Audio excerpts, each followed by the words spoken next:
warahmatullahi wabarakatuh.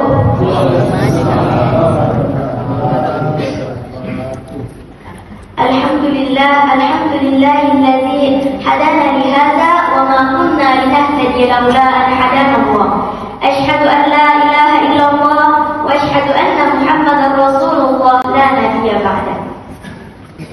Sini pemelebihkan rahimahumullah melalui ia betul wa menasai capa rampai haki maka dah engkau perlu unsur ia reka bagian di lupa tahu perlu istiara narik wang mengi ajak nama lasak.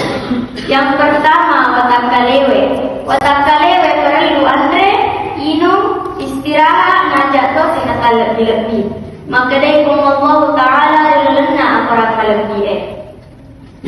أعوذ بالله من الشيطان الرجيم بسم الله الرحمن الرحيم كلوا واشربوا ولا تشركوا إنه لا يحب المشركين صدق الله العظيم. Betulnya pada Andre pada ini nak ajak tak lebih. Sesungguhnya Allah Taala dia nak puji tak lebih. Maka kau para memang di umat selenge dia nak sembarang dipakai nari Andre halal apa. Namun dia nak mengestikannya mana asalan halal aku insya-Allah membarakat sama lori lelena tak kelewet. Yang kedua Andre nak akalenge. Akalenge perlu tu ipandre yang dari tu agurung. Jadi pada tapandre akal lengkap lewat sekolah sesesen atau maloloi ya dekat teman-teman. Aga piresa kiki, teman kita mani, teman kalinga mani. Pada nak atau berjuma majelis taklim, mak kita ada televisi, lihat PW, ya rega mak langsung buka kita.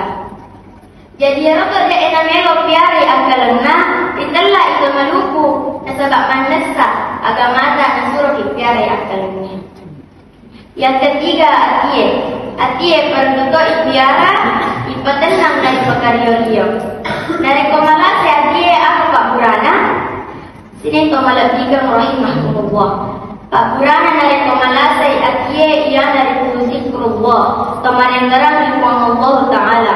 Maka dia nabita tahun seria pamase nenia assalamualaikum ia dari zikrullah syifa'ul qulubi. Pemerintah di Allah Taala Pak Burana atie. Nulle iye mi wati murampengan ki iye waktu tena podo Allah Taala si madana tiron ki nania si madana masiki. Amin amin ya rabbal alamin. Unsur maqala wala tawsur mankila. Jangan lihat pembicaranya tapi lihatlah apa yang dibicarakannya. Wabillahi taufiq was